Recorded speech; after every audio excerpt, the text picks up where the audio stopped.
Di situ gue ngeluarin yang namanya handphone. Gue ngerekam bro. Jadi ini posnya begini. Mereka bertiga sini. Gue jalan sekitar 15-20 meter. Gue sambil kencing. Habis kencing, gue ngerekam tuh. Nah, di sini lo lihat hasil rekaman gue.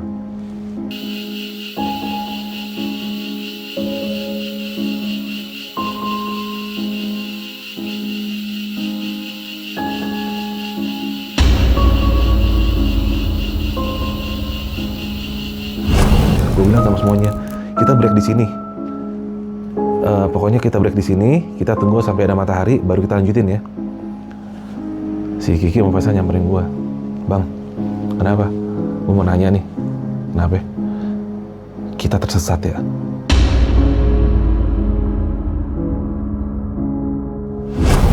Apa kiri? Apaan kiri? Apaan sih gue liatin? Kenapa Ki? Terus diambil lagi sama dia. Kiri Pak, liatin. Kenapa? Pak, saya tadi ngeliat macan.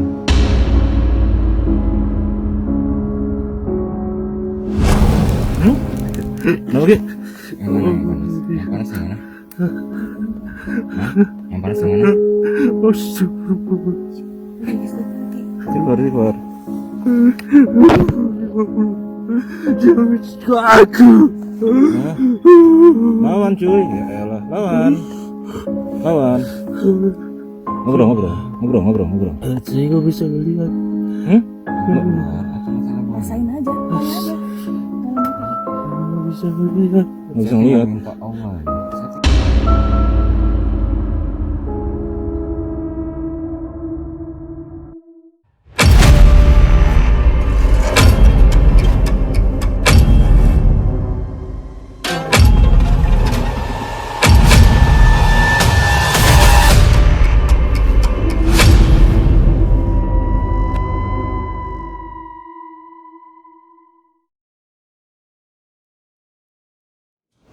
Assalamualaikum brother, ketemu lagi di channel Jajah Malam. Ya, emang hari ini ada yang beda. Karena apa? Gue biasanya kan lo tahu sendiri, gue nge-host, gue ngedengerin cerita orang dan gue tayangin. Kali ini gue pengen gue coba bawain cerita gue sendiri bro. Gue juga basicnya seorang pendaki dan ada lah 1-2 yang menurut gue ya agak horor sih. Tapi balik lagi, masa horor enggak tergantung lo yang nonton lah. Karena menurut gue sih ini pengalaman gue yang paling paling wah. Jadi bermula di saat gue mau bangun ini channel tuh tahun 2019. Saat itu gue ada sekitar 4 orang ya. Dan ada 1 orang dulu, kenapa channel gue nggak jalan lagi? Karena editor gue meninggal. Akhirnya channel gue bubar. Tapi ada sebuah cerita sebelum channel ini bubar. Ini sebelum kita bikin video pertama. Kita memutuskan untuk gimana nih kita bikin channel horor? Iya, channel horornya bergenre apa? Pendakian. Oke. Dan perlu lo tahu satu-satunya orang yang punya pengalaman mendaki di channel gue itu cuma gue sendiri. Akhirnya mereka bertanya nih anggota channel gue, bener nggak sih yang kayak kita tonton tuh, yang kayak di YouTube itu, kalau di gunung tuh bisa seserem itu? Jujur gue sendiri jawabnya bingung, karena apa yang gue alamin bisa dibilang bisa iya bisa nggak. Karena yang namanya gangguan gue pribadi ada, tapi nggak se-ekstrim itu saat itu. Yang namanya kalau ada suara dipanggil, atau suara ketawa kadang-kadang, atau suara kaki, kadang ada suara gamelan, itu buat gue hal yang biasa. Dan gue nggak menganggap itu gangguan yang wah. Santai aja gue sih ngadepin itu. Jadi gue bilang, ada gangguan tapi begini doang. Tapi kalau di YouTube begini, ya lu kalau mau daripada nanya-nanya mulu, lu buktiin deh sendiri, lu naik gunung. Bener nih, ayo deh kita buktiin bener apa enggak. Lu pada mau naik gunung? Iya. Terus tujuan lu naik gunung mau ngapain? Mau buktiin? Nantang maksudnya? Iya, ya pengen tahu bang, itu beneran apa enggak? Iya kalau kita nantangin sih ya mungkin bener, mungkin bisa, gue bilang gitu. Jadi serius nih mau nantangin, ini pada semangat nih. Yaudah yuk jalan. Dan gobloknya adalah, gue mengiyakan. Goblok gue. Kenapa gue mengiyakan saat itu? Dan gue konyol juga. Harusnya gue ngelarang itu nih, jangan ditiru ya. Akhirnya kita memutuskan berangkat dari Jakarta tuh jam 3 sore. Sampai di Cibodas itu sekitar jam 7 lah, habis Isya seingat gue. Perlu lo tahu, kita berangkat ini 4 orang. Itu ada gue, ada Faisal, saudara gue, ada Kiki. Kiki ini dia kerja di rumah gue tapi ya bantu-bantu lah di channel ini. Dan ada satu lagi si Mona ini kameramen gue. tiga-tiganya ini belum pernah naik gunung. Dan gue terbiasa bro, untuk yang namanya naik selalu gue trekking malam. Dan ternyata hal ini buat 3 orang ini mungkin kayaknya agak kaget ya. Mereka trekking malam pasti bayangannya sudah sesuatu yang menyeramkan. Akhirnya kayaknya mereka, gue lihat mentalnya nggak terlalu siap. Akhirnya, oh ya udahlah, oke gue ngerti. Kita naik memutuskan akhirnya, yaudah besok aja. Pasti Simaksi buka. Waktu itu niatku malam mau pakai calo, karena pakai calo bisa malam bro. Jam 9, kita Simaksi, kita segala macem. Selesai Simaksi, kelar-kelar jam 10. Kita mulai start. Ya seperti lo tahu, start dari pos Simaksi Cibodas ke arah Telaga Biru itu kan treknya bisa dibilang minim bonus ya. Dan ini lumayan membuat kaget mereka bertiga. Dan yang paling kena pertama itu adalah Simona. Saat itu dia sempat agak tertinggal, dia bilang dia kayaknya nggak kuat dan segala macam. Akhirnya gue bilang, udah, kita emang salah gue juga sih, gue agak cepet gitu. Kita nggak ada yang dikejar, lu di depan, gue di belakang. Jadi suka-suka lu mau cepet, lu mau pelan, gue ngikutin lu semua. Ya udah. Mereka mulai berjalan di depan, gue ikutin. Karena emang ini pertama kali mereka naik gunung. Ini nggak cepat bro.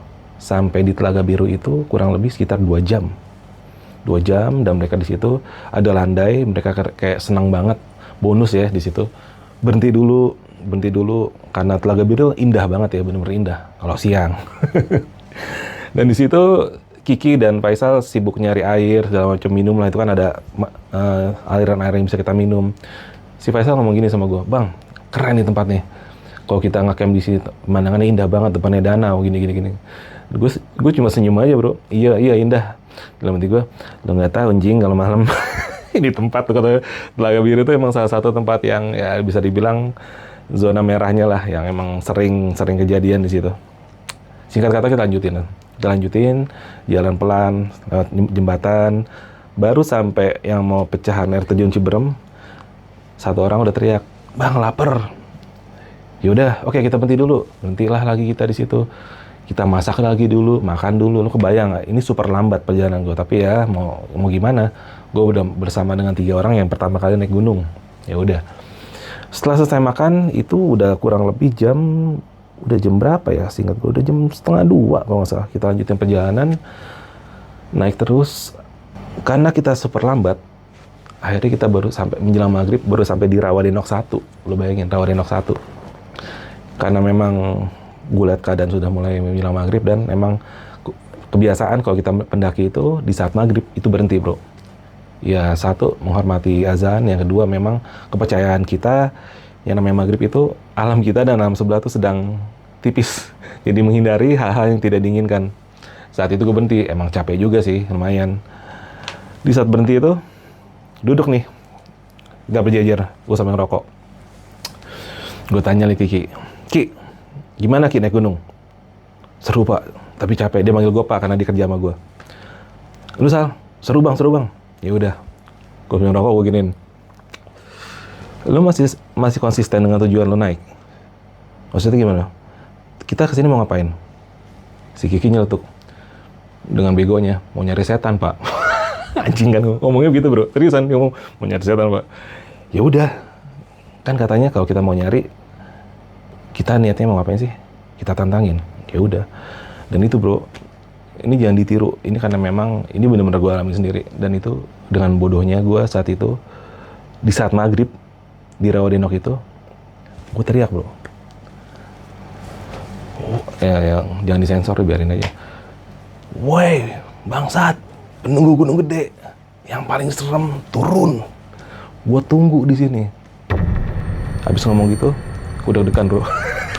Gue deg-degan, goblok. Gue kayak apa ya? Lu habis melakukan sesuatu yang salah. Dan gue ngerasa di hati gue tuh kayak deg gitu. Gue sudah berbicara sesuatu yang melampaui keberanian gue. Ya ini anjing, kenapa begini ya? Tapi itu hanya sesaat. Setelah itu otak jahil gue mulai bekerja lagi. Di situ gue ngeluarin yang namanya handphone. Gue ngerekam bro. Jadi ini posnya begini. Mereka bertiga sini. Gue jalan sekitar 15-20 meter. Gue sambil kencing. Habis kencing, gue ngerekam tuh. Nah, di sini lo lihat hasil rekaman gue.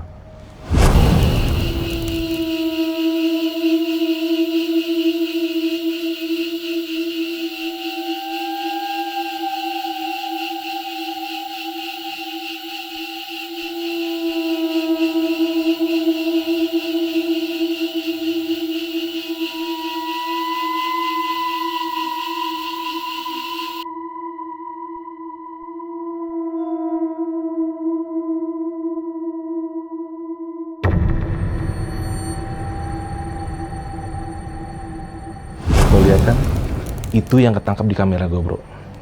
Itu kuntilanak, itu udah gue zoom, itu perkiraan gue dari jarak gue ke dia itu hanya sekitar 50 meter, tapi karena suasana menjelang maghrib ya kayak gitu, tapi masih kelihatan kan tadi.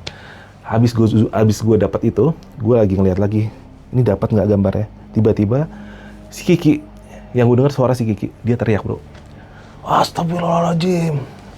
Kaget kan gue masukin lah ini gue lari ke dia, kenapa Ki? Kiki diem kayak begini, Pak, kenapa? Dari bawah Pak, apaan? Ada bayangan Pak, lompat itu dari pohon ke pohon kan gitu. Bayangan apaan Ki? Halu-halu kali. Si Faisal negesin, enggak bang, gue juga ngeliat. Hah, serius Sal? Iya, aku juga ngeliat bang, emang tadi bayangan itu lompat gede bang, bener dari pohon ke pohon.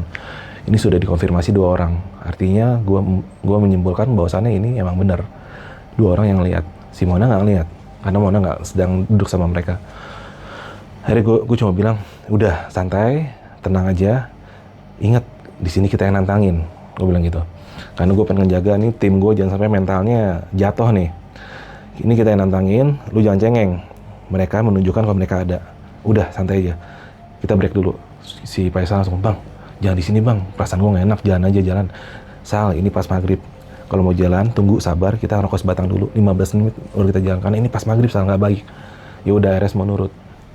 Jalan lah, akhirnya singkat kata 15 menit, gue bisa ngerokok. Kita ngajuin perjalanan. Itu kurang lebih sekitar setengah jam. Kita sampai di Rawadenok. Kandang Batu setelah Rawadenok. Hah? Salah? Apa tuh? Oh iya, Batu Kukus. Batu Kukus 1 itu ya? Oke.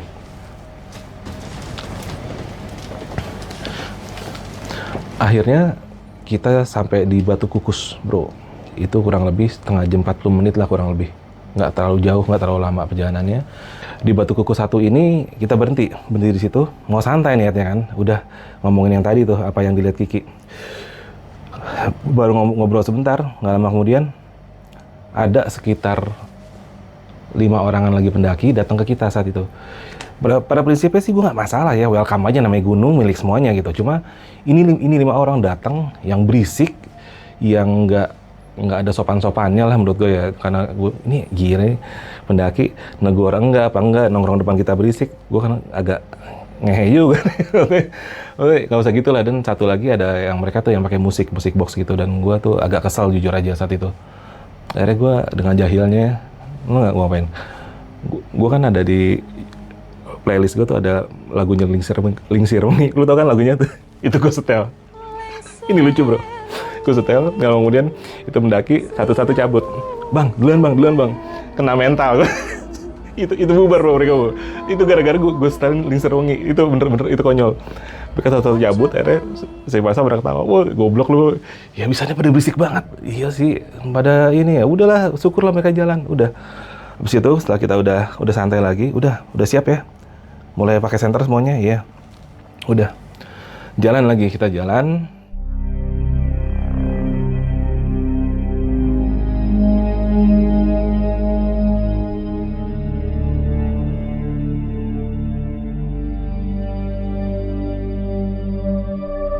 Sekitar kurang lebih 40 menit ketemu lagi Batu Kukus 2, bro.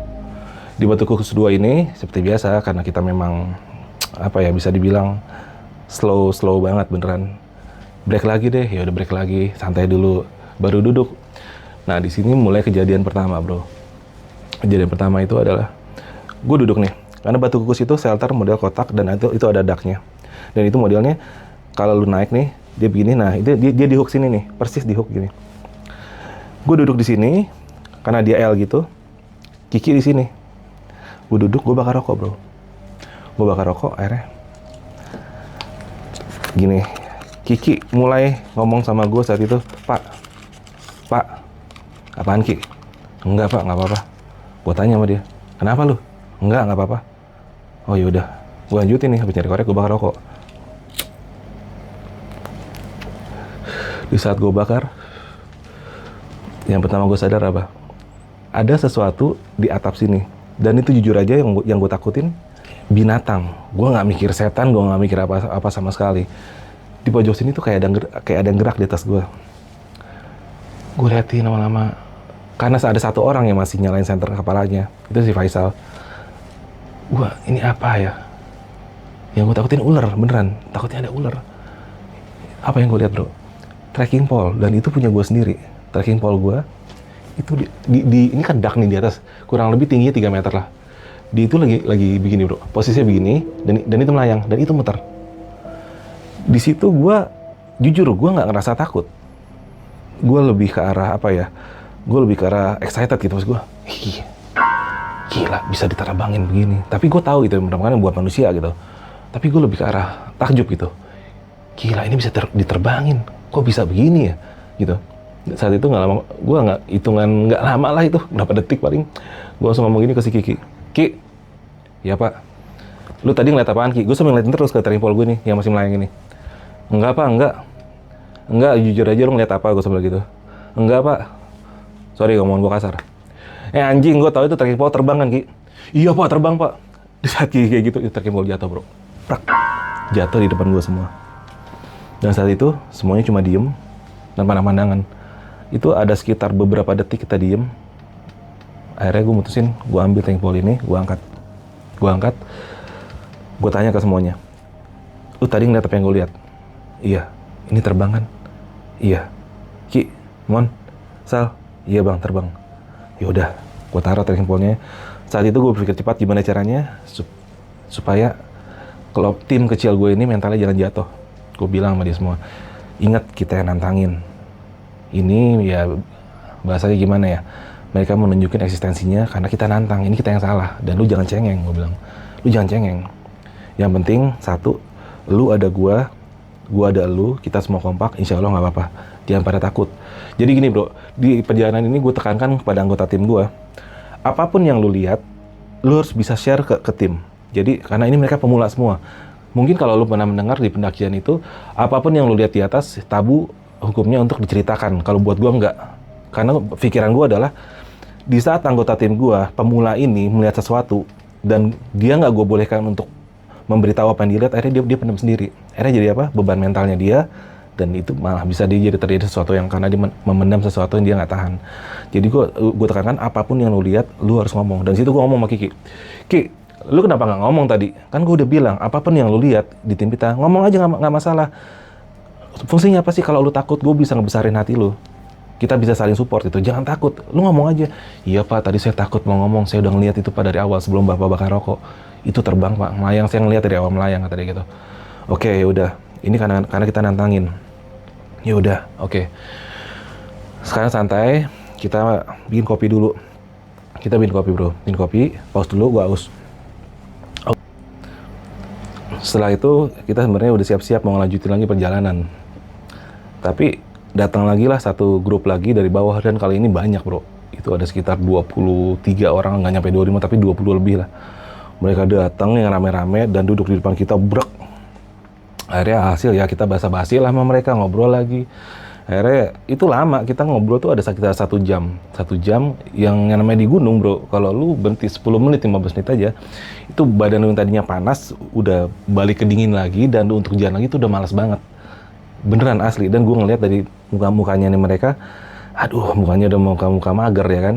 Gue giniin, ya udah deh kalau gini caranya, kita kan nggak ngejar waktu nih, lu pada istirahat aja ya. Langsung ngangguknya pada cepet banget bro. Iya bang, senang banget mukanya. Untuk gak lanjutin perjalanan. Ya udah, gue pikir ya udahlah, gue juga udahlah, namanya sama pemula semua kan. Ya udah, kita tidur di sini aja. Udah tuh malam itu dari jam 8, setengah 9, setengah 10, setengah 11, udah kita ngobrol-ngobrol segala macem. Gue tidur paling pojok. Jadi batu kukus itu kan kotak gitu, gue paling pojok. Samping gue tuh ini bro, apa, tembok batu itu. Semuanya pakai SB. Jadi kita nggak pakai tenda malam itu. Kita nggak ngeluarin tenda karena udah ada atapnya. Kita putusin tidur situ. Kita di bawah jejer tidurnya. Gua, Kiki, Mona segala macam jejer. Udah. Itu menjelang jam setengah 11, karena gue memastikan tim gue untuk pada tidur dulu. Buatin si Mona tidur, si Faisal tidur, si Kiki tidur. Ya udah deh, gue juga tidur. Gue pakai SB gue taruh sini bro. Gue sambil rokok gue matiin.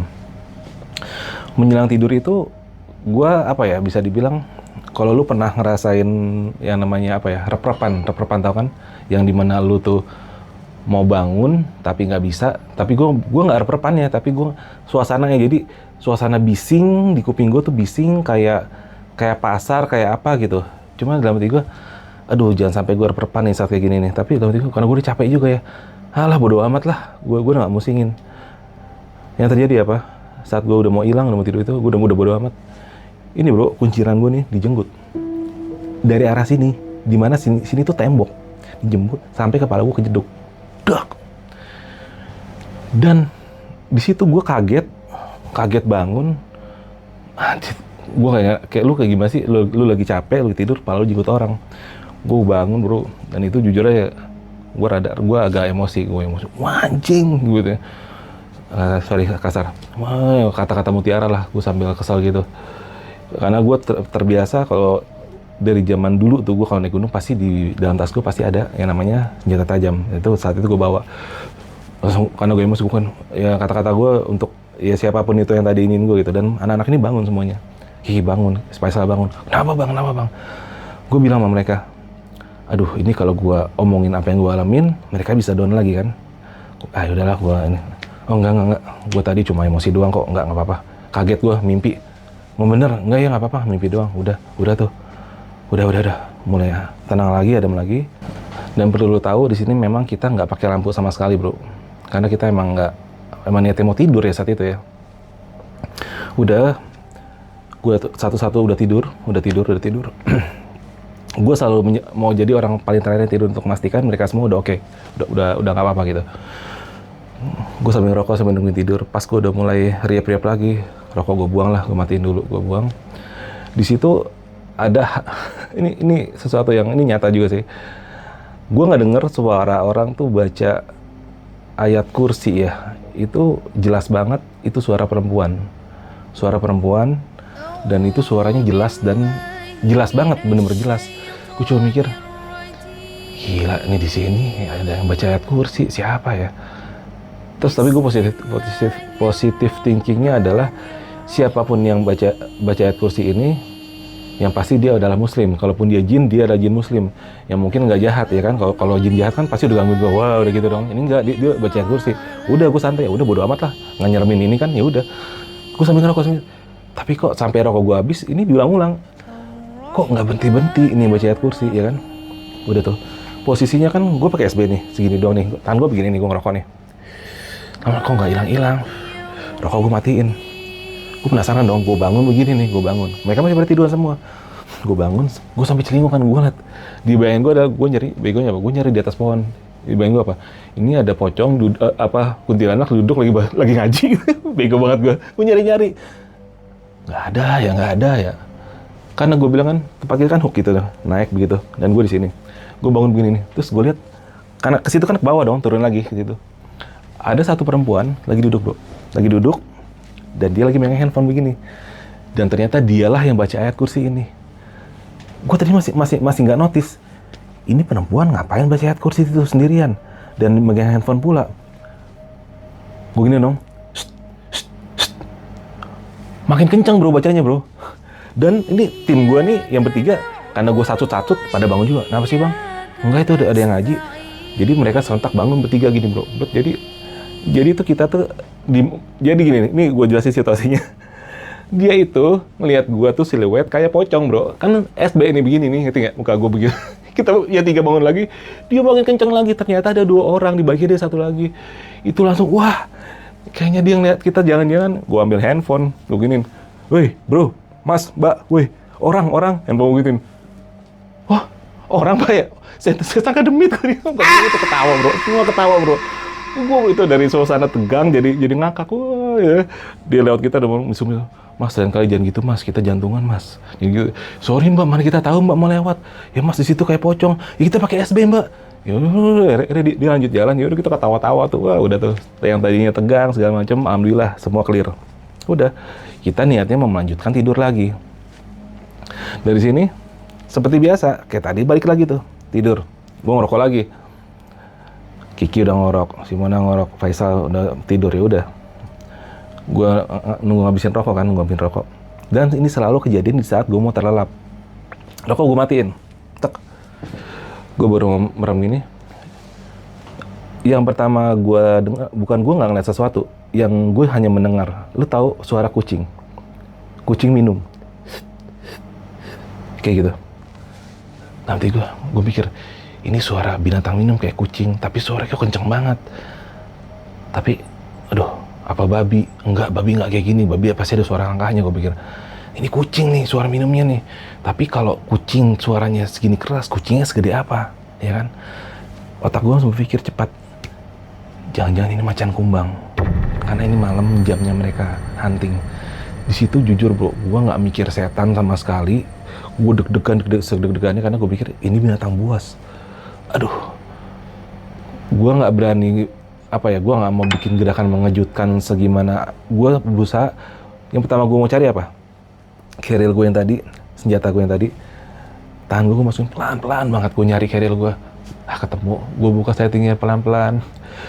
Sampai tangan gue masuk segini doang nih. Kena lah gagangnya. Senjata gue itu, gue pegang. Gue agak tenang tuh. Wah, oke. Gue keluarin pelan-pelan. Di sini gue udah mulai pede nih, karena binatang apapun itu ya kalau emang dia ngedekat atau nerekam, gue bisa nyikat lah, karena gue juga punya senjata. Gue udah keluarin gini. Gue udah berani nengok. Gue nengok pelan-pelan, gue liatin. Karena di pojok sebelah kanan situ, bekas tadi kita pada masak tuh. Masih ada nesting, masih ada gelas, masih ada perabotan kita lah di situ. Yang gue pikir adalah binatang ini mungkin minum di situ tadi, bekas-bekas kita. Habis itu, kok nggak ada apa-apaan. Tapi gue tetap positif lagi. Mungkin udah pergi nih binatangnya kali ya. Oke lah, santai udah. Ya ini gue masukin lagi dong. Ngapain gue ini bahaya kan? Gue masukin, gue sarungin lagi, masukin tas lagi. Keril. Gue duduk lagi. Gue coba rebahan. Saat itu, gue mau merem lagi. Lu tau gak sekarang apa suaranya? Suara kayak dua benda berdenting kayak seng sama kaleng atau tring, tring, tring. Gue mikir, ini apaan lagi ya? Ini suara apa ya? Gue sambil remang-remang tuh, ini pada tidur semua lagi, ini apaan ya? Gue santai tuh, gue coba dengerin. Gue ngelawak ke tempat tadi ke pojok kanan, nggak ada bro, nggak ada di situ, nggak ada apa-apa. Gue coba santai lagi. Nah sekarang suaranya makin, tadi kan cuma dua suara doang, centing gitu. Sekarang suaranya 3 atau 4 benda beradu. Gini, treng, treng, treng. Di situ gue tenang. Tapi gue nggak ada pikiran setan sama sekali, nggak ada. Gue pikir ini apaan ini yang beradu-beradu. Gue nengok bro ke atas. Ke atap yang tadi yang gue bilang dak itu. Gue nengok. Lu tau nggak apa yang gue lihat? Itu nesting kita. Ada gelas kaleng, sendok. Itu lagi pada trak. Itu melayang dan kadang-kadang mereka beradu. Dan bunyi itu yang dari tadi gue denger. Di situ gue bener-bener, dan jujur gue bukannya sok belagu lagi. Saat itu gue belum merasa takut. Gue lebih ke arah rasa takjub, rasa penasaran, rasa bengong gitu. Gila sekarang segini banyak benda-benda ini bisa begitu tuh. Ternyata itu kejadian 1 menit, 2 menit. Gue saat itu udah nggak kepikiran handphone atau apa, karena gue bener-bener kayak hipnotis, bengong liatin. Gila bisa begini. Karena ini berisik, ini si Mona, Faisal pada bangun, cuma Kiki yang tidur. Gue ngeliat mereka lagi pada gini juga nih. Nyata juga pada ngeliat, bukan cuma gue sendiri. Udah tuh, akhirnya samping gue giniin gue, terus gue giniin lagi. Artinya gue juga ngeliat, maksudnya mau bangunin gue. Iya, gue juga ngeliat. Nggak lama kemudian, siapa? Kiki yang bangun. Kiki ini diantara kita berempat ini paling penakut dan paling bisa dibilang paling peka lah. Gue dengar dia buka SB, seret, dia nengok ke atas. Gue liat Kiki nengok ke atas gini, ada 5 detik. Dia langsung teriak, wah apaan tuh pak? Itu si Mona palanya diinjek, si Faisal diinjek, Kiki langsung bilang gue, pak bangun. Saat Kiki, pak bangun, itu semua jatuh bro, nibarin Kiki. Brang semuanya. Itu kita langsung bangun semua. Gue bilang, gue dari tadi bangun Ki, gue udah ngeliatin Ki, apaan? Semuanya bangun, semuanya diem, dan kita udah mikir, oke, ini udah makin ekstrim. beresin dulu, beresin semuanya. Gue bilang, ini udah kesekian kalinya nih malam kita digangguin. Iya, ini ya kan kita nantangin ya. Ini mungkin ya mereka mau nunjukin kalau mereka ada, cuma intinya lu semua jangan takut ya. Mental lu harus pada siap. Diem aja, gue aduh mentalnya gimana ya. Akhirnya gue giniin, ya udahlah, udah tanggung nih, kita udah digangguin terus. Kondisi kayak gini lu pada bisa tidur nggak? Gue tanya. Mereka bilang, enggak pak. Lu Sal? Enggak. Mana? Udah nggak bisa tidur. Ya udah, tanggung. Ya kalaupun emang ada, kita lawannya sekalian. Ya mungkin lu ngeliatnya ini hal bodoh ya. Gue ngeluarin senjata gue yang dari kayak ini, gue bawa ini. Kalaupun itu ada, itu muncul, kita sikat. Lu bawa apa Sal? Gue bawa pisau bang. Lu Ki, gue juga bawa pisau. Ya udah, kita tungguin aja sekalian, kita pantangin. Udah nggak usah tidur sekalian. Nah di saat itu mungkin apa ya, adrenalin kita udah mulai, udah ayo kita sikat, kita lawan. Jadi ada hawa apa ya, hawa panas, kita udah hawa gimana sih? Udah nggak setakut tadi mereka. Udah, iya bang kita udah pada pede nih. Oke, sikat lawan. Oke, jangan pada takut. Nggak, oke. Udah santai ngerokok. Rokok kita tungguin tuh. Itu udah 2:30-an, jam 3, tahu-tahu gelap bro. Kenapa? Ternyata gue tidur dan gue bangun 8:30. Semuanya tidur kan ya. Kita menunggu itu akhirnya semua pada ketiduran. Itu akhirnya paginya itu kita udah ngobrolin yang tadi. Gila semalam gini. Iya kita ngobrolin tuh semuanya tuh. Itu nimbanin pala lu kan Ki. Iya pak, iya, kita gini kita bahas. Iya gila ya ternyata memang itu ada bro. Jadi kita di situ menyimpulkan kalau memang makhluk seperti itu ada dan kita nantangin. Itu yang gue rasain saat itu, memang mereka nunjukin eksistensinya mereka dengan cara seperti itu. Barang-barang kita yang disikat. Akhirnya saat itu gue bilang, oke, semalam, sekarang kita udah santai lagi, makan semuanya. Yang penting lu semua udah pada happy, udah pada enak. Di depan masih indah, kita jalan bro. Oke, jalan bang. Oke, udah enak nih, mental udah asik lagi. Jalan, seperti biasa. Dari Batu Kukus kita jalan. Kita jalan tuh udah siang bro. Udah jam berapa ya? Ngobrol-ngobrol situ sampai jam 11:30. Kita jalan jam 12. Jalan kita baru sampai air panas itu jam berapa ya? 1:30. Sampai air panas 1:30. Kandang batu akhirnya. Karena kita emang ada setiap tempat berhenti dulu. Air panas nih bang, enak bang, view-nya bagus. Ya udah yuk kita ngopi dulu. Kandang batu berhenti dulu. Alhasil kita sampai di kandang badak. Lu tahu jam berapa? Maghrib. Parah banget. Itu sampai kandang badak maghrib.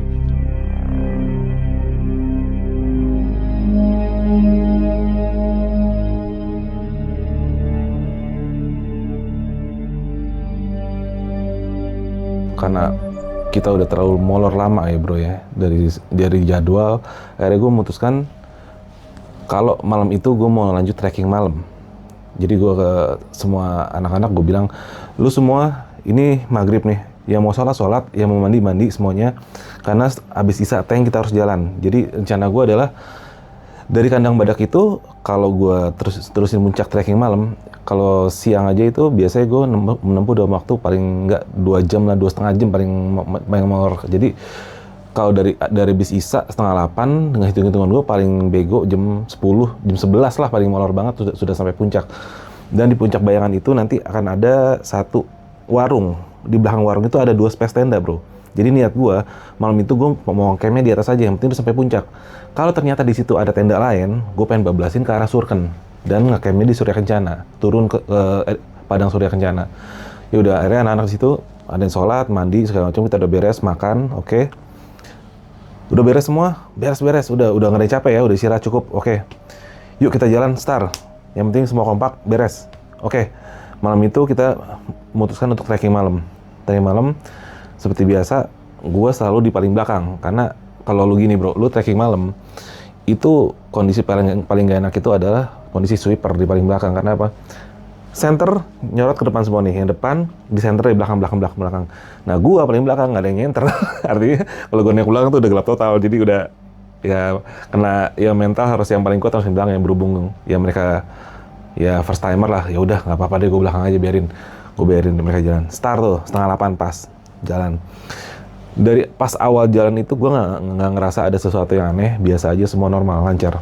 Jalan tuh, Karena dari kalau pendakian Gunung Gede itu, menurut gue pendakian sebenarnya itu setelah Kandang Badak ke atas. Itu mau ke arah Pangrango ataupun mau ke arah Puncak Gede, itu yang menurut gue yang lumayan terjal lah. Udah gue bilang agak-agak melelahkan bahasanya. Di situ perjalanan 10 menit, 15 menit awal gue masih biasa aja, nggak ngerasa gimana-gimana. Pas udah setengah jam, mau masuk ke, ya setengah jam lebih lah, kurang lebih, gue udah mikir. Jadi gini, gue naik gunung itu nggak sekali 2 kali, gue udah sering banget. Jadi gue udah lumayan kenal lah nih jalurnya seperti apa. Yang harusnya dari Kandang Badak itu nanjaknya lumayan, ini jalurnya landai bro. Kok landai ya? Udah mulai setengah jam, kenapa nggak ketemu jalur? Itu udah mulai jalur enak tuh, beneran dari situ udah nggak enak. Di situ gue udah mikir, kok landai, kok jadi jalurnya harusnya begini, ini ngeliuk, begini. Tapi gue coba untuk masih positive thinking, gue pikir gini, mungkin gue udah lumayan lama kali, gue mungkin udah 1 tahun lebih nggak lewat sini, apa mungkin ranger sini jalurnya dialihin, digeser atau gimana, jadi nggak seperti jalur yang biasanya. Gue masih positive thinking, masih santai gue. Itu jam 8, setengah 9, jam 9. Ini kenapa? Ini udah nggak wajar. Ini nggak ketemu jalur nanjak yang begitu. Kalaupun ada nanjak biasa aja. Gue sampai enggaknya tuh apa? Sampai kita melewati satu buah pohon besar yang melintang. Dan itu seingat gue ya, itu nggak ada. Dari jalur Kandang Badak ke arah puncak tuh ada pohon besar melintang. Dan itu lumayan segini gue bro, batangnya tuh segini nih. Dan gue harus naik, bener-bener naik begitu. Gue pikir, ini pohon sejak kapan ada di sini? Kayaknya jalur ini nggak ada pohon begini, apa baru? Tapi kayaknya enggak. Di situ gue udah mulai antara rasa was-was, antara rasa macem-macem deh saat itu. Kok nggak, ini bener-bener gue kenal jalurnya. Tapi anak-anak 2 di depan ini, Kiki, si Mona sama si ini, kan mereka nggak ada yang tahu, karena yang tahu jalur sana kan gue, karena mereka belum ada yang lewat. Gue di belakang tuh sebenarnya gue ada rasa panik dikit. Anjir, ini kemana nih jalur nih? Gue masih jalan. Ki, Sal, lu jangan pada buru-buru, santai. Ya bang. Yaudah, gue sambil mikir. Nah, si Mona mundur nanya gue, masih jauh jalannya? Terus akhirnya gue mau ngomong, udah lo diem aja, gue nggak tahu ini jalur mana. Si Mona langsung berhenti. Yang bener, iya gue nggak tahu ini jalur mana. Kok bisa gitu? Udah santai aja. Udah biarin jalan terus. Di situ kondisi itu udah mulai masuk jam 9:30, jam 10. Lu bayangin dari Kandang Badak sampai jam 10 gue masih jalur landai terus. Dan itu apa ya? Sepanjang jalan tuh gue merhatiin. Gue cuma merhatiin apa jangan-jangan gue diputer-puter, tapi gue nggak ngelewatin jalan yang sama yang gue lewatin. Artinya ini gue lurus terus. Kan gue kadang suka merhatiin, oh di sini ada batu, oh di sini ada ini. Gue akan ngelewatin lagi nggak? Oh nggak. Tapi ya udahlah, gue udah nggak mau mikir banyak. Yang penting jalan, gue sambil ingetin jalan. Si Mona langsung ngomong lagi sama gue, lu sadar nggak? Apaan? Dengerin deh semuanya. Maksudnya, kok nggak ada angin, nggak ada suara. Kalau lu itu kan ada suara jangkrik malam lah atau apa, atau selayaknya di hutan. Itu yang gue rasain bro, itu bener kayak ruang hampa udara yang dimana itu apa ya, nggak ada angin, nggak ada apapun itu. Iya ya, bener juga. Itu gue mulai panik bro, itu gue udah ngeliat nih, anjing jam 10:30, jam 11. Gue di mana nih? Harusnya gue jam 10, setengah 10 udah sampai. Dan tanjakan setan aja nggak ketemu, lu bayangin.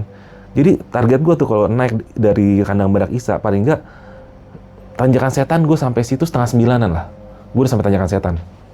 Dari situ gue udah makin, ini di mana ya? Ini gue udah mulai keringat dingin bro. Karena apa? Jujur saat itu, kalau mungkin gue mengalami situasi ini sendiri, gue nggak terlalu pusing ya. Gue masih santai, bodo amat. Gue bisa jaga diri.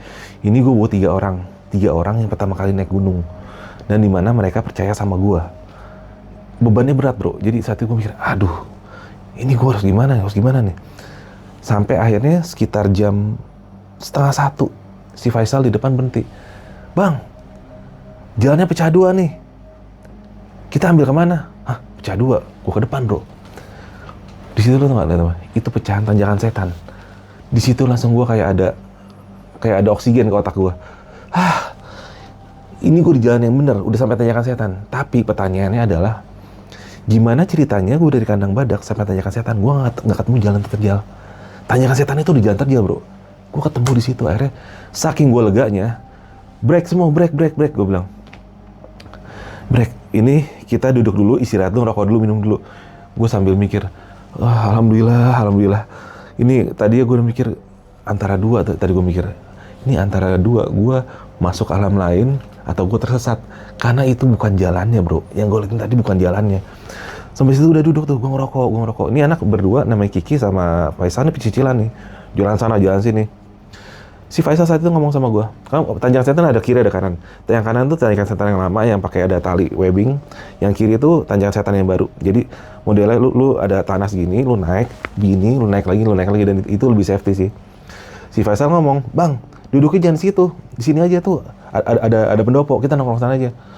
Pendopo apaan, Sal? Itu di sana enak, ada tempatnya, di mana di sini duduk tanah di kotor. Pendopo. Gue ikutin dong si Faisal ke arah kanan. Itu arah tanjakan setan yang lama, bro. Dimana itu setahu gue cuma tanjakan, saking terjalnya itu ada tali webbing. Gue nengok ke situ. Anjing, tanjakan setan lama. Yuk ke situ. Gue bilang, "Sal, ini udah malam. Nggak enak sama yang punya rumah, kita ambil kiri aja, Sal." Itu gue nggak mau langsung ngomong ke Faisal kalau ini gue melanggar negosiasi, gue nggak mau bikin mereka panik. Kita ambil kiri aja, udah ambil kiri. Si Faisal nggak tahu tuh saat gue nggak cerita sama dia saat itu gue nggak ngeliat, tapi rumah yang dia lihat gue nggak ngeliat. Wah, apaan yang si Faisal tadi ngehe. Udah kita ambil kiri, tanjakan yang baru, naik, saling tarik-tarikan, oper-operan tas, sampai di atas. Itu kan kalau udah tanjakan setan atas, lo akan ketemu yang namanya kayak tiang-tiang gitu. Ada tiang besi yang pancang-pancang itu, ada tali kecil-kecil. Udah sampai situ tuh, oke, aman nih. Si Kiki itu paling baru kita jalan berapa ya, 15-20 menit lah. Kiki ini paling depan karena gue megang senter yang paling jauh, jadi gue nyenter gini, terus si Kiki gini, "Pak, kiri." "Apaan, Ki? Kiri." "Apaan sih?" Gue liatin. "Kenapa, Ki?" Terus diambil lagi sama dia, "Kiri, Pak, liatin." "Kenapa?" "Pak, saya tadi ngeliat macan." Nah, waktu gue, "Apaan sih, Ki, macan?" Di ketinggian segini nih, kalau analisa gue, ya namanya mungkin macan itu artinya macan kumbang lah ya.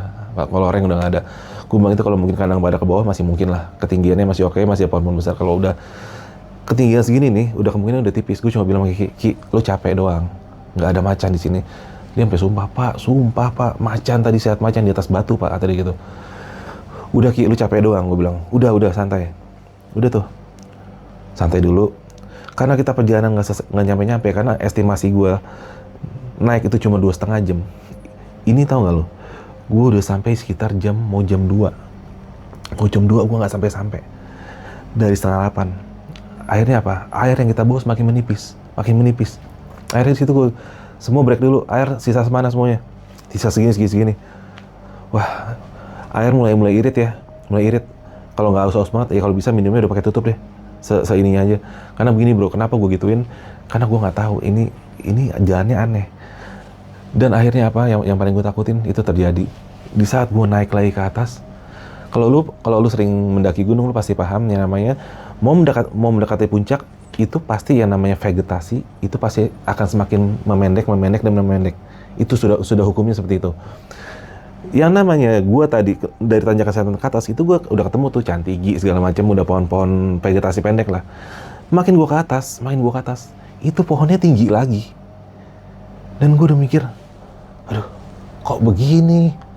Di situ akhirnya gue memutuskan untuk gimana ya? Ini udah nggak normal, ini udah nggak wajar. Air udah sedikit, gue lihat udah 2:30. Dan di situ masing-masing tuh gue lihat udah ngerasa lelah. Contohnya kan di saat lu di atas gunung, bro, lu akan bisa ngeliat sifat orang masing-masing, akan kelihatan semuanya. Di situ gue ngeliat si Faisal ini sifat egoisnya sudah keluar. Dia ada yang si Mona ketinggalan, si Kiki ini dia, "Oh yaudah cepetan ya," udah mulai main kayak gitu. Dan gue jujur agak nggak suka, maksud gue udah Sal, jangan kayak gitu. Jadi ya gue sih maklumi gitu, maksud gue ya. Tapi gue sebagai leader saat itu harus bisa ngeredam egonya masing-masing, jangan sampai ini jadinya gesekan. Gue bilang, "Sal, santai dulu, yang ini masih capek. Lu mungkin kuat, yang lain belum tentu." ikutin ritme bareng-bareng, jangan ini. Ya udah. Di saat itu yang gue bilang tadi, gue ketemu pohonnya udah mulai meninggi lagi, besar-besar lagi, dan itu ya namanya dari kandang apa tanjakan selatan ke atas itu paling lama banget itu setengah jam, 45 menit dah paling lama. Itu bro, sampai setengah 3, sampai jam 3 kurang gue lihat jam, dan itu kita nggak sampai. Dan pohonnya pun nggak wajar, pohonnya tinggi-tinggi. Di situ gue memutuskan untuk break. Gue bilang sama semuanya, kita break di sini. Pokoknya kita break di sini, kita tunggu sampai ada matahari, baru kita lanjutin ya. Si Kiki sama Faisal nyamperin gue, bang, kenapa? Gue mau nanya nih, kenapa? Kita tersesat ya. Dia udah mulai sadar bro, kenapa gue janjiin sama dia sampai puncak bayangan itu jam 9:30, ini sudah jam 3 nggak sampai. Mereka sudah sadar. Dan gue udah nggak bisa bohong lagi, gue cuma bisa bilang sama mereka, lu percaya gue kan? Iya. Ya udah. Kalau lu percaya gue, lu istirahat tidur, besok kita lanjutin. Kita tenang-tenang aja, kita baik-baik aja, lu santai aja. Udah tuh, malam itu kita nggak ada tempat buat buka tenda. Akhirnya cuma ada tempat sekitar 1,5 meter bro. Kita tidurnya itu, tendanya nggak kita buka, kita buat alas doang. Kita pakai SB begini, tidurnya pun setengah nengkok begini nih. Dan malam itu, entah gimana, karena gue sendiri berpikiran, gue nggak tahu nih malam ada gimana, karena ini udah aneh nih malam. Itu kakinya satu-satu gue ikat bro. Gue selalu bawa tali perusik kalau naik gunung. Gue ikat satu-satu supaya apa? Kalau lagi gue ketidur, namanya udah capek bro. Kita udah gak ingat apa-apa tidur. Kalau sampai di saat tidur ada yang lihat apa atau lari, itu kan bahaya. Jadi kalau ada yang gimana-gimana, semuanya bangun. Itu tujuan gue ikat semuanya. Tapi alhamdulillah karena malam itu capek banget ya, semuanya tidur. Bangun-bangun itu sudah sekitar jam 8:30. Gue yang terakhir bangun, malah gue dibangunin. Bang, udah 8:30, bangun. Oh iya, ternyata si Kiki sama si Mona udah masak kan. Terus si Faisal nanya, itu puncaknya bang. Itu warung puncak bayangan, itu paling jaraknya dari kita cuma 40-50 meter lah. Nggak nyampe bahkan, udah kelihatan. Wah iya. Terus gue dalam hati gue, semalam itu gue di mana ya? Ya semalam gue rasa itu pohonnya tinggi-tinggi bro. Udah kayak masih di bawah. Dan udah bener sih gue memutuskan untuk berhenti. Ya udah. Dari situ udah gue udah tenang lagi, udah segala macem. Makan dulu, ya udah makan dulu. Kita naik tuh sampai puncak bayangan yang gue bilang ada warung. Ternyata di belakang warung itu sudah ada dua tenda orang yang camp. Jadi artinya kalau malam itu pun kita ke sana, kita nggak dapet space. Di 2 tenda ini ada perempuan, berapa orang ya? Ada 4 atau 5 orang sama laki-laki. Ada 1 atau 2 orang, seingat gue lupa. Mereka lagi pada ngobrol. Karena ada warung, ya kita jajan dong. Ya udah berhenti dulu, foto-foto sini santai, minum, gue ngerokok. Nah, si perempuan ini lagi pada membahas sesuatu yang dilihat Kiki semalam. Apa? Mereka ngelihat macan. Terus si Kiki langsung ngomong sama gue gini, bang, gue nggak bohong kan? Mereka ngeliat juga kan? Iya, dan ciri-cirinya yang Kiki ceritakan persis apa yang mereka ceritakan. Jadi artinya Kiki melihat hal yang sama mereka. Walaupun secara logika gue nggak mungkin ada macan di ketinggian itu. Wallahu alam ya, itu seperti apa ya udah. Udah tuh santai. Kita lanjut ke arah puncak. Di puncak kita foto-foto lagi. Ya udah, dari puncak udah foto-foto udah ganteng ya. Ntar ada dokumentasinya. Turun. Kita turun sekarang ada yang namanya Surya Kencana. Lu pada mau lihat nggak padang Edelweiss paling luas nih? Wah, udah semangat. Yaudah turun. Hati-hati agak terjal. Kita turun tuh paling sekitar makan waktu setengah jam lah. Setengah jam 45 menit. Sampai di Surya Kencana itu sudah jam setengah 3, jam 3. Turun dari sini, gue langsung ngambil space tempat ngecamp di arah seberang sana dekat Edelweiss sebelah pojok. Tengahnya ada sungai itu. Udah, Ki, lu cari air. Ini segala macam udah kita udah enak nih. Wow, senang banget sih itu karena tempatnya luas banget bro, dan itu Edelweiss keren banget. Udah, siap-siap nih. Wah, ini kayaknya cuaca bakal nggak beres nih. Kayaknya udah mulai gelap. Kemungkinan besar hujan. Udah dong, kita keluarin lah tenda kita. Ternyata apa bro? Itu fatal banget. Frame tenda nggak dibawa sama si Kiki. Ketinggalan di rumah bro. Lu bayangin. Jadi tenda kita tuh nggak bisa diri. Ini akhirnya gue bikin semi bivak. Nih, lu lihat videonya nih.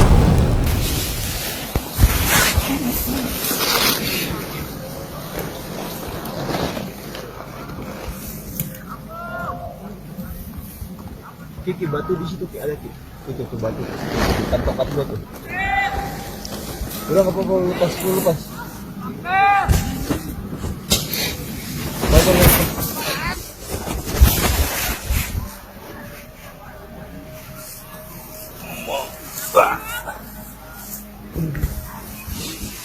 ambil tambang lagi. Oke. Tambang.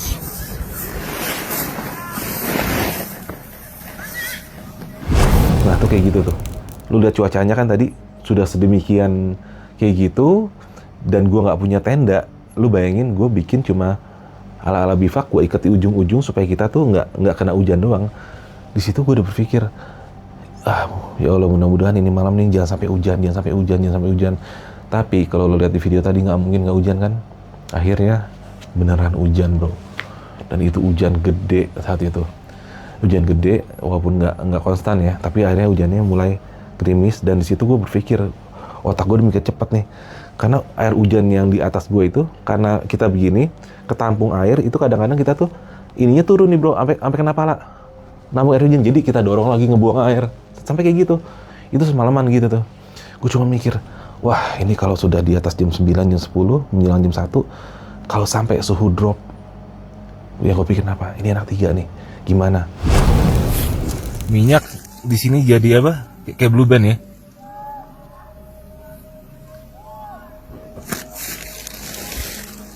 Lah iya. Lah iya.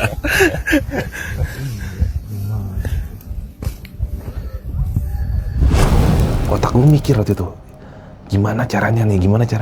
Langsung gue scan tenda di situ ada di mana aja bro. Di situ ada tenda, di situ ada. Jadi rencana gue adalah gue akan ngetok satu tenda nih. Tok. Kalau terburuknya ya cuaca ngedrop, bro, mohon maaf minta tolong, gue nitip satu temen.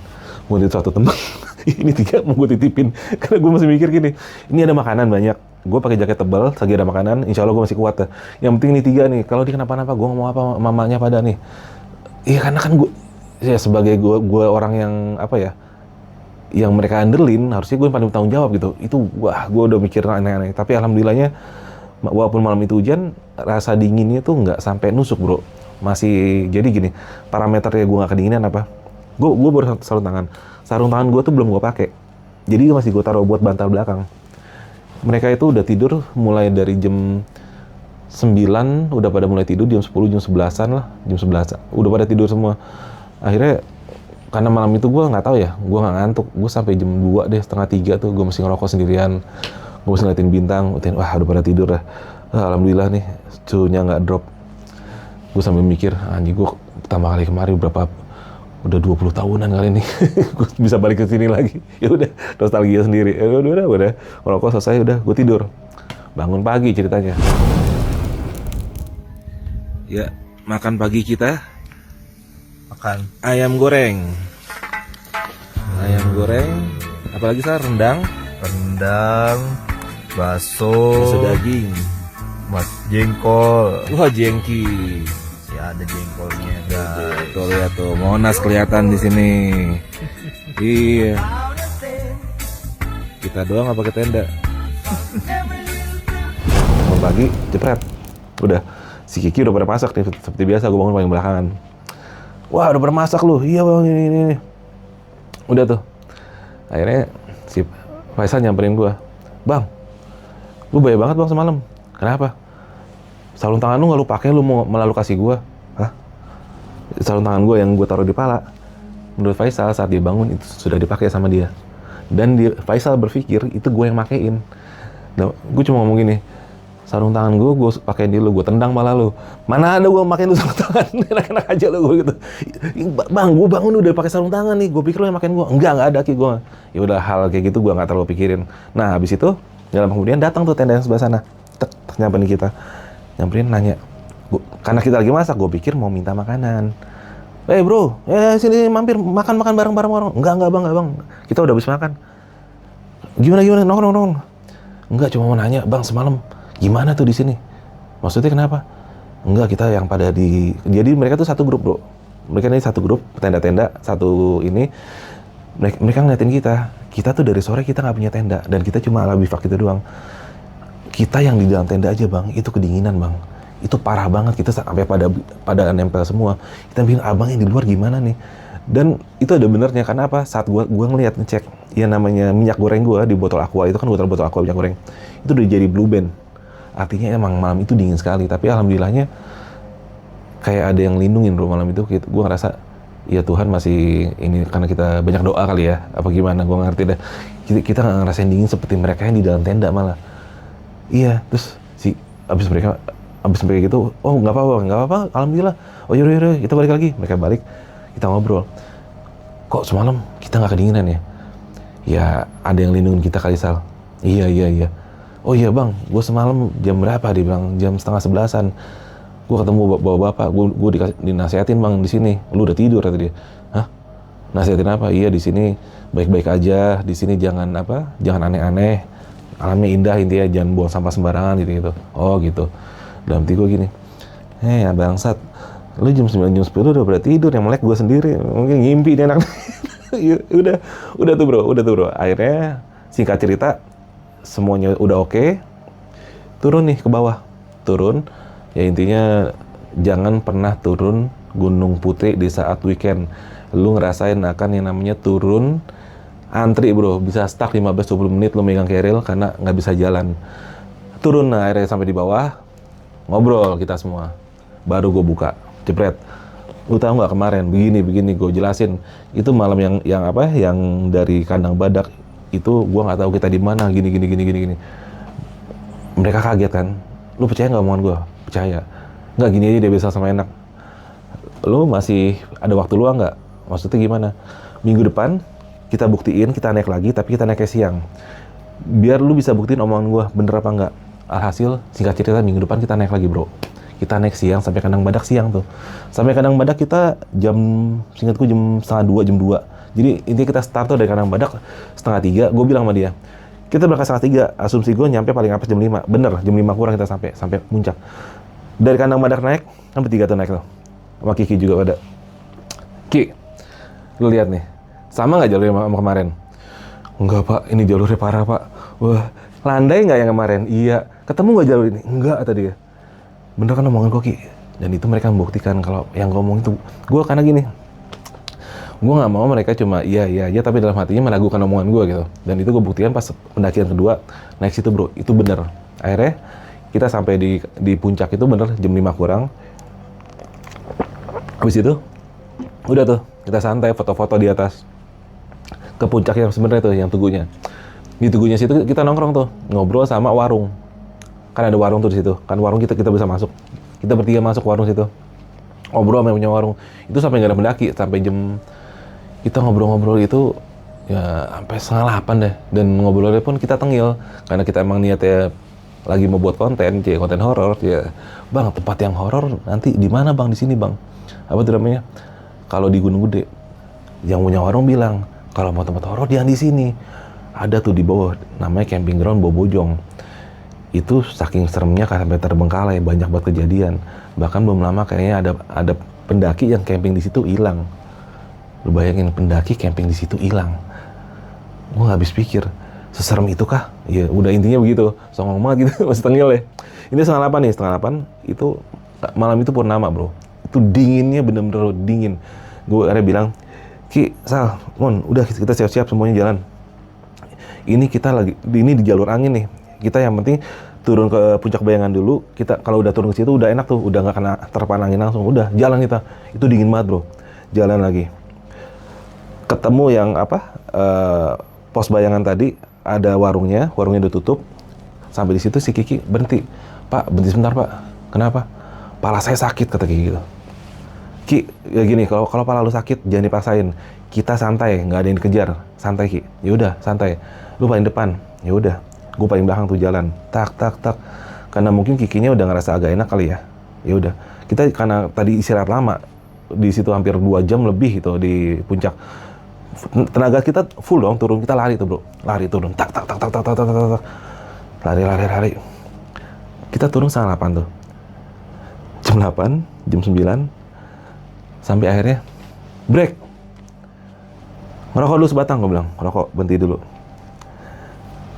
Pas lagi berhenti, yang nyadar itu pertama siapa sih? Mona ngomong gini sama gue, lu lihat nggak tuh sebelah kiri? Apaan? Tau nggak berapa yang gue lihat?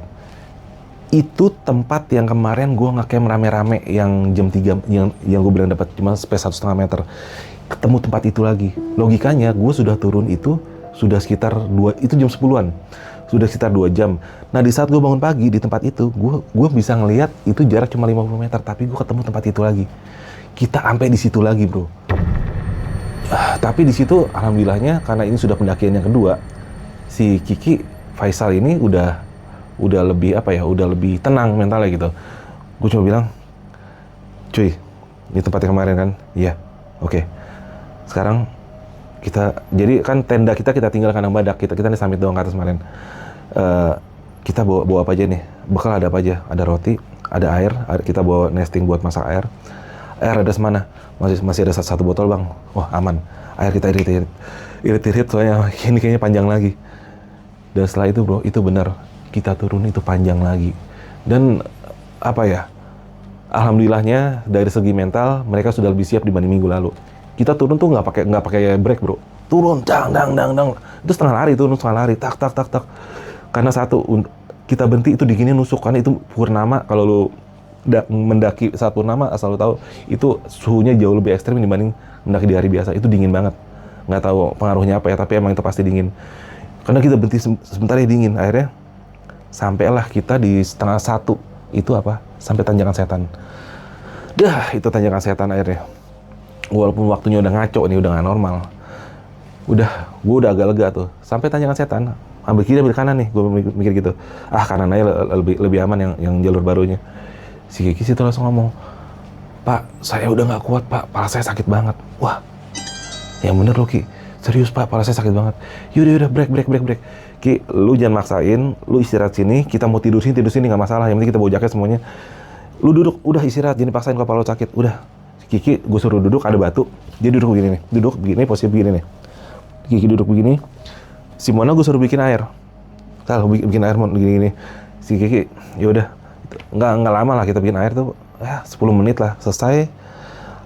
Kopi jadi, gue pegang, Kiki samping gue gini dong, karena Kiki yang nggak enak badan, gue utamain dia yang minum air hangat dulu kan. Ki, minum. Kiki gue begini, gue pikir tidur, karena dia begini aja. Gue giniin bro, Kiki, dia nggak goyang. Gue giniin, nggak goyang lagi. Gue taruh dong air gue. Selayaknya logika manusia normal kalau lagi begini, sekuat-kuatnya orang, lu gini ini tuh pasti masih ada, pasti begitu kan? Ini enggak bro, kayak batu, enggak gerak. Wah, perasaan gue udah gak enak saat itu. Yang gue pikir apa satu, gue berpikir cepat, ini tanjakan setan, ini jurang, ini anak kesurupan lompat kelar. Gue langsung pelan-pelan, gue gini ini, Ki, gue gini bro, pelan-pelan banget. Pas kena ujung jaketnya, gue giniin, gue peluk ini. Ki, lo tau gak saat ini kayak gimana? Dari posisi begini nih, gini nih. Itu beneran gitu bro, asli begitu. Jadi itu, gue aja kaget. Cuma nama lagi ke sana, baca lagi ke sana. Itu lucu. Tapi masih gini. Pokoknya begitu. Pasti gue pegang sekencang yang gue bisa, karena jangan sampai dia kan masukkan, dia lari, dia lompat, ini jadinya nyawa, gak cuma gara-gara kesurupan kan. Wah, berontak begitu Kikinya. Ini ada dokumentasinya, lo lihat.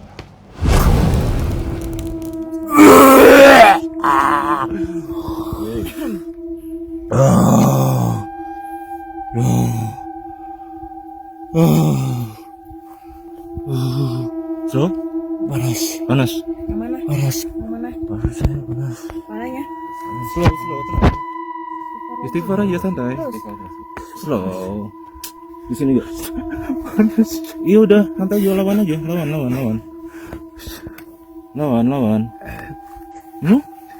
Kenapa Ki? Yang mana yang panas? Yang panas yang mana? Yang panas yang mana? Istighfar.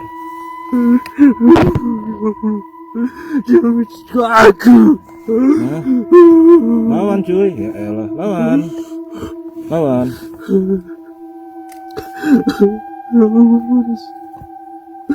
Slow. Mau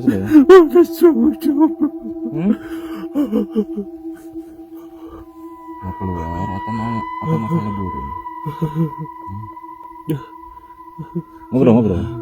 Ngobrol. Saya nggak bisa melihat. Mau keluar atau masalah burung? Rasain aja, tanya aja. Nggak bisa melihat. Nggak bisa ngeliat. Minta Allah ya. Saya tinggal minta Allah. Nggak bisa melihat. Kenapa lu usah ngeliat? Rezekinya Allah ini.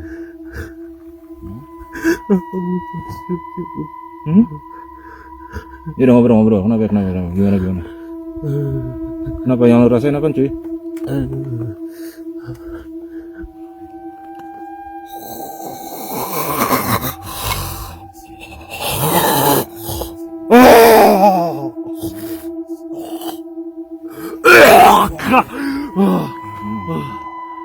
Nah, istirahat. Istirahat. Slow. Tidur aja dulu. Istirahat dulu. Minum biar kan. Nah, video tadi itu nggak semuanya ya. Jadi karena gue sempat cuma ngerekam sebentar. Jadi setelah itu tuh si Kiki nangis. Dia nangis karena dia ngerasa dia nggak bisa ngeliat dan dia buta. Di situ gue panik bro. Bener-bener apa ya? Ini tanjakan setan dan ini jam 1 malam, nggak ada orang yang lewat. Gue nggak bisa minta tolong kepada siapapun dan temen tim gue buta. Lu bayangin pusingnya gue kayak apa saat itu. Gue cuma bisa berpikir gimana caranya ini mental yang lain juga nggak pada drop. Gue coba tenang Ki, santai Ki. Akhirnya Kiki ngomong tuh, udah mulai agak tenang dari ngamuk-ngamuk tadi. Dia mulai agak tenang, seingat gue dia ngomong itu dia, Pak ada cahaya putih di sini. Pak ada cahaya, gue namanya gue nggak tahu bro kan, gue sotoy aja. Yaudah Ki, udah bener tuh cahaya putih. Lu ikutin cahaya putih, ikutin. Iya pak gitu, diikutin. Lalu ini Kiki ngomong gini, Pak cahayanya hilang, ketutupan lagi, hitam lagi. Hah? Terus saya gelap lagi pak. Yaudah Ki, tenang Ki. Udah, intinya lu santai aja, kita ada di sini, kita temenin Ki. Nggak lama kemudian, tau nggak Kiki ngomong apa? Pak, kenapa Ki? Pak, nyengkrem gua kan Kiki. Hah? Kenapa Ki? Pak, kenapa lu nakutin gua lu? Dengar nggak Pak? Dengar apaan? Gua nggak dengar apa-apaan bro, beneran. Dengar nggak itu Pak? Itu Kiki nunjuk ke arah sana jurang. Karena gue gak denger apa-apaan, akhirnya gue coba untuk gimana ya, lu kalau mau fokus dengerin sesuatu kan pasti lu merem, dan gue ikutan merem kayak Kiki bro. Gue merem nih, gue ikutan merem, tau gak? Itu gak nyampe 1 menit gue fokusin, itu gue gak denger kayak suara berat, benda berat jatuh, kayak awalnya kayak suara karung bro, kayak suara karung, bruk, tapi ada ritmenya. Ini apaan ya? Karena gue kan fokus, gue merem. Lama-lama karena gue merem, jadinya di ini gue tuh jadi visual, ngerti nggak? Entah ini sugesti gue, entah ini halusinasi gue lah, anggap halusinasi gue. Jadi dari arah jurang itu kelihatan di gue ada sosok seperti manusia, tapi dia besar dan sorry ada tanduknya bro. Jalan ke arah itu, langkahnya dia yang gue dengar dari tadi, dan itu yang Kiki awalnya ngasih tahu ke gue. Di situ jujur aja bro, di saat gue merem, gue ngeliat itu makin lama makin jelas. Harus gue akuin, gue jiper bro. Di situ gue jiper beneran. Dalam hati gue cuma gini, ngehe, ini gede banget, gue ngelawannya gimana cuy? Gede banget, gue mau dikemplang berantakan gue. Di situ gue jiper, jujur. Di saat gue, dan harus gue akuin saat itu gue nggak bisa mengendalikan rasa takut gue. Gue takut bro saat itu, gue takut. Gila ini serem banget, ini gimana ngelawannya, gimana ngatasinnya. Tapi entah kenapa, karena saat itu gue fokus, gue merem, gue kayak bisa dibilang ngomong enggak, tapi dibilang enggak yang ngomong. Intinya gue tahu dia datang mau ngambil Kiki gitu. Dan di situ gue antara rasa apa ya, ketakutan gue, tapi ada juga rasa ini temen gue mau diambil. Dan ini wah udah kacau balau bro. Yang gue rasain apa? Gue takut, semuanya jadi dingin hawanya, karena gue ketakutan bro. Semuanya dingin nih, mulai dingin dari sini nih, lama-lama ngedingin tuh sampai ke kepala gue, sampai ke kaki dingin, dan gue ngerasa makin kecil, ada hawa yang neken gue, karena gue takut kali ya. Gue begini, anjir serem banget ini gimana gue lawan ini. Tapi dalam hatiku, ini dia makin deket nih, mau datang ke arah Kiki, ini gimana? Akhirnya apa? Yang ini lu percaya nggak percaya nih? Ini yang terjadi di gue gini. Ini di dalam CD gue nih kayak ada yang ngomong nih. Gue ngomong sama gue, jadi kayak apa sih? Lu sejak kapan jadi penakut? Terus kayak ada yang jawab lagi, enggak, gue nggak takut. Ini lu takut? Enggak, gue nggak takut. Ini lu ketakutan. Jadi kayak gitu, kayak apa ya? Kayak debat batin gitu. Dan ujungnya adalah gue ngerasa gue tuh kok gue kayak diremehin ya? Gue kok kayak gini? Di situ akhirnya gue Ya anjing, gue nggak takut. Nah disitulah akhirnya muncul adrenalin gue. Adrenalin yang jadinya apa ya? Jadinya amarah kali ya. Amarah, gue kayak langsung, bangsat, gue nggak takut gitu. Nah saat itu dengan masih kondisi merem, gue tuh kayak apa, yang tadinya rasa dingin datang himpit gue semuanya tuh, itu berubah. Ada satu titik di sini gue nih, karena gue marah ya. Kalau lu marah kan hawanya panas yang keluar. Kayak di sini marah, kayak panas, anget. Lama-lama itu jadi kayak lu marah kan kayak kebakar lah, kayak marah. Di situ semua rasa yang tadi nekan gue itu hilang, bro. Hilang semua. Dan gue diliputi hawa adrenalin, hawa emosi. Jadi bahkan gue saat itu ngomong dengan kencang, walaupun dalam hati ke si yang tadi itu, bangsat, lu kalau mau datang deh, gue nggak takut. Jalan sendirian rame-rame, gue matiin lu sekalian. Udah emosi. Gue emosi gitu. Kalau normalnya gue takut. Dan saat itu, bro, di saat emosi gue keluar, panas gue keluar, dinginnya hilang, itu makhluk apa? Nggak ada lagi dalam bayangan gue. Entah itu permainan ketakutan gue, tapi yang jelas gue sama Kiki sama-sama bisa mendengar itu, dan bahkan gue sampai visual. Dan di saat yang bersamaan dia menghilang, Kiki langsung melek, "Pak, saya bisa ngelihat." Disitulah akhirnya gue lega, bro. Artinya apa ya? Gue udah berpikir, wah, inilah mungkin yang disebut gangguan penunggu ya. Dan alhamdulillahnya pelajarannya adalah di saat gue bisa menguasai rasa takut, gue bisa ngelawan itu semua, dan mereka nggak bisa. Auranya mereka tuh bisa kita lawan. Jadi jangan pernah lu dikuasain rasa takut, bro. Itu sih.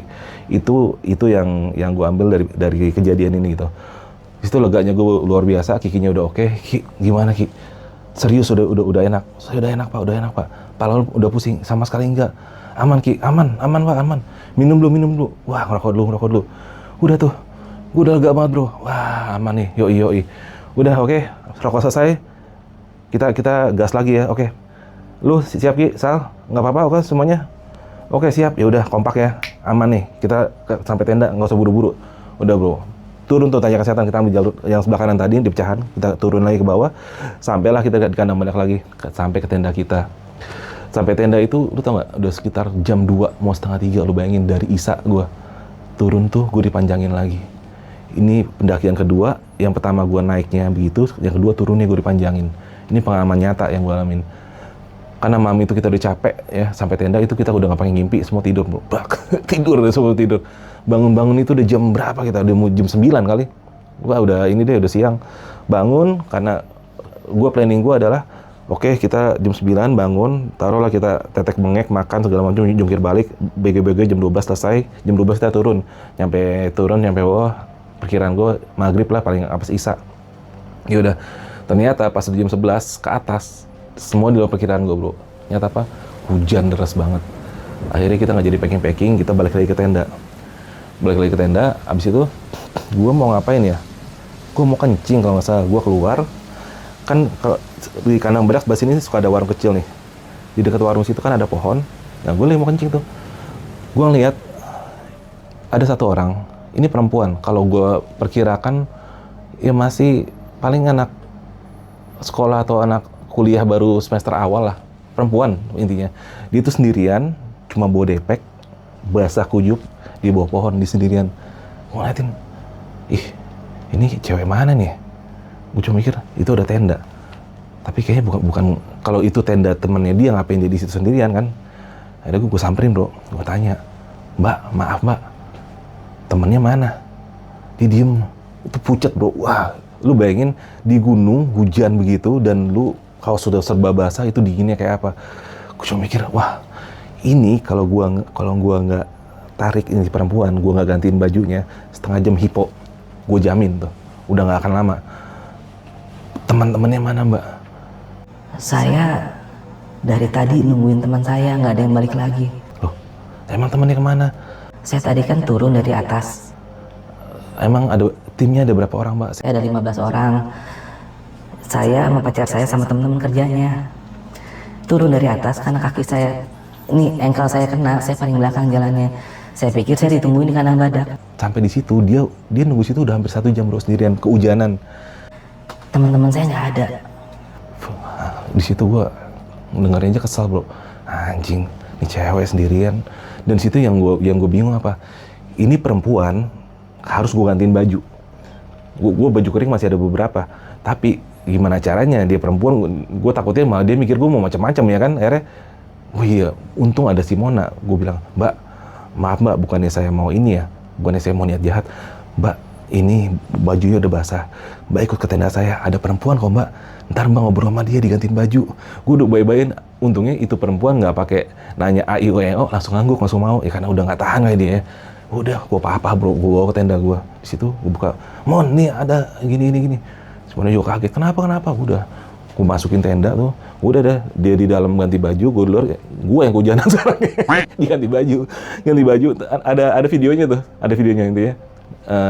Namanya Bunga, gue ingat namanya Bunga. Akhirnya gue masuk ke dalam, barulah gue interogasi. Bunga, kenapa kok bisa begitu? Iya, saya 15 orang. Saya sama pacar saya, sama teman-teman kerjanya pacar saya. Saya tuh kaki saya terkilir. Dari atas saya emang paling belakang. Saya pikir mereka duluan pasti saya ditungguin. Ternyata saya udah nungguin di situ udah hampir 1 jam kata dia. Nggak ada yang balik lagi. Dan itu Bunga gue temuin itu sekitar jam 1:30, seingat gue tuh. Sampai maghrib, sampai isya, akhirnya Bunga di tenda karena hujannya itu masih tetap ini bro. Walaupun gak deras tapi tetap konstan. Akhirnya ada 2 atau 3 orang datang ke atas. Ternyata ini grupnya si Bunga. Balik lagi ke situ, nanya ke tenda-tenda. Akhirnya sampailah ke tenda gua. Tahu-tahu dia misi, ya kenapa? Ngeliat ada perempuan nggak gini-gini? Perempuan? Siapa namanya? Bunga. Lu siapa? Saya teman grupnya, dia tadi ketinggalan. Si Bunganya teman saya. Ya udah, lu sini dulu. Gua keluar bro. Itu jujur, gue emosi. Gue nanya, ini cewek tadi gue temuin di atas sendirian kehujanan. Lu teman-temannya kemana? Bang, maaf tadi kita buru-buru, saya besok kerja gini-gini. Emosi, hampir gue main tangan bro. Anjing, gue bilang, lu bawa anak orang nih. Kalau emang mau kayak gitu, lu gak usah bawa anak orang. Lu jangan ngutamain ego lu mau kerja, lu bawa anak. Ini nyawa loh. Ini kalau tadi gue telat nemuin setengah jam udah hipo. Ini anak udah jadi mayat sekarang. Hampir gue tonjok bro, beneran. Hampir banget gue tonjok itu. Iya bang, maaf gini, bukan masalah maaf gitu. Akhirnya, ya udah, lu ikut gue loh.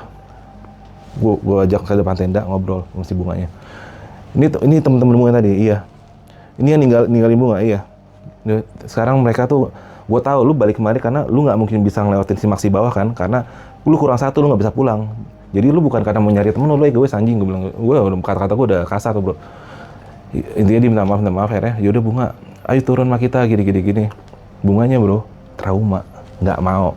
Bunga bilang nggak mau di sini aja, mau bareng sama grupnya Bang Afri, Mbak Mona, sama Kiki. Kita pulangnya turunnya rame-rame. Bunga nggak mau sama dia. Itu lu bayangin sampai segitunya itu perempuan trauma, ditinggalin bro. Ini urusannya nyawa. Tapi gue mikir saat itu, kalau Bunga turun sama gue juga pengennya begitu. Gue lebih nyaman, ibaratnya ini bisa gue pantau. Kalau Bunga turun sama gue, timnya mereka nggak ada yang bisa turun. Artinya kurang 1 orang. Akhirnya gue bilang, ya mau nggak mau sih Bunga, gini Bunga, mereka juga akan bisa turun kalau nggak ada Bunga, kan di Simaksi ada nama Bunga, gini. Itu Bunga nggak mau. Akhirnya gue bujuk bro, tim gue bujuk. Akhirnya ya udah, gini aja, Bunga jalan sama mereka, dalam waktu nggak nyampe setengah jam kita ada di belakang. Jadi kalau Bunga ditinggalin, udah ada kita di belakang, jangan takut. Gitu kak ya? Iya, ada kita, jangan takut, tenang aja.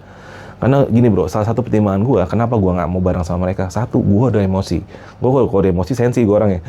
Kalau gue bareng sama tim dia, salah aja gue bisa emosi, bener aja gue bisa emosi, apalagi dia salah. Gue udah ngeliat gayanya, udah jangan sampai ntar jangan gue malah jadi berantem ya. Iya, itu. Ini gue biarin dia duluan nih. Akhirnya pas sekitar 15-20 menit, udah dah, dia udah jalan. Kan, jadi kita pada kepikiran juga masih Bunga nih, jangan nih ya kan, buru-buru kita packing, kita ikutin dari belakang, kita jalan santai banget, kita ikutin sana. Kalaupun ada kenapa-napa nggak akan jauh dari depan itu. Akhirnya turun, alhamdulillahnya sampai bawah nggak ada apa-apa bro. Maksudnya kita nggak ketemu mereka lihat, mereka emang udah bisa turun. Nah itulah pelajarannya. Jadi itu kisah gue. Sebenarnya masih ada lagi nih, yang dari yang tadi gue di warung atas tuh, yang mamang warung yang ngasih tahu camping ground Bobojong, itu kita bikin konten pertama di sana, dan itu si bengis juga sih, itu kacau balau itu. Nah itu nantilah. Intinya dari pengalaman gue yang barusan itu, yang bisa banyak ya pelajaran yang bisa diambil.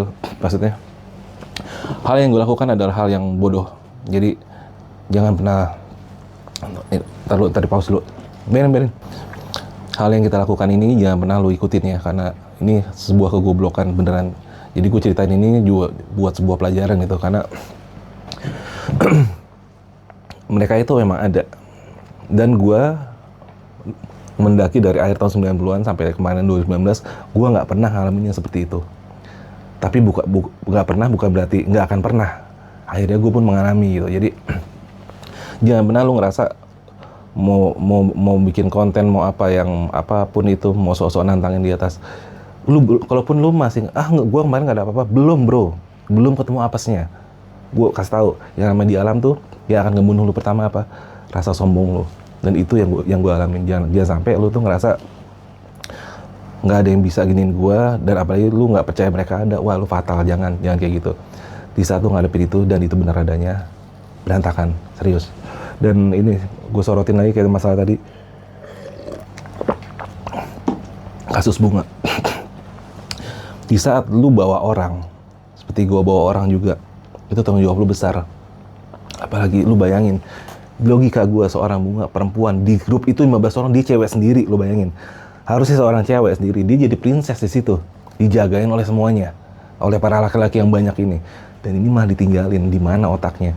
Jadi apa ya, biasain kalau lu mau naik gunung, bukannya apa ya, coba lu cari temen sependakian yang sehati. Karena jangan kan yang nggak sehati, yang sehati aja lu di atas bisa berantem. Karena di atas itu orang kan sensitif, capek segala macam, orang bisa sensitif. Ini kalau si bunga kejadiannya kayak tadi, dan itu menimpa lu, gimana rasanya? Gila lu, ditinggalin kehujanan dan dia nggak bawa apa-apa, cuma pakai depek doang, dan itu nggak ada logistik. Jangan pernah lu naik gunung walaupun lu satu tim nih, logistik di tangan satu orang, nggak boleh. Masing-masing harus tetap megang, harus ada. In case kalau suatu saat lu terpisah atau apa, lu masih ada kesempatan buat hidup, bertahan, karena lu masih punya makanan. Kalau kayak bunga, dia sendirian, nggak bawa makanan apa-apa, makanan dibawa masih cowok-cowok. Dia kedinginan, kehujanan sendirian, dan itu tinggal nunggu mati bro. Gue telah setengah jam kena hipo tuh di situ, beneran. Dan itu parah banget sih ya. Jadi pengalaman gue ini apa ya udah mudah-mudahan bisa jadi pelajaran juga. Ini pengalaman bodoh, hal yang goblok banget. Dan satu lagi yang namanya, lu menghadapi sesuatu apapun itu, nggak hanya di gunung, lu harus bisa mengendalikan rasa takut. Karena rasa takut itu yang akan bikin semuanya makin parah. Dan itu terbukti tadi di saat gue bisa mengendalikan rasa takut gue, itu semua udah bisa beres. Oke bro, ya ini podcast apa sih bahasanya gue? Bahasanya apa sih? Gue kalau ngomong sendiri storytelling. Storytelling. Ini storytelling pertama gue, mungkin berantakan, dan yang jelas ini memang hal nyata yang gue alamin. Dan buat lu yang mau ngebully, oke, kita bakal hantam di bawah. Kita chat di kolom komentar. Sampai ketemu di episode selanjutnya. Gue Arfi di Jam Malam, udah dulu. Assalamualaikum warahmatullahi wabarakatuh. Gas brother. Gitu.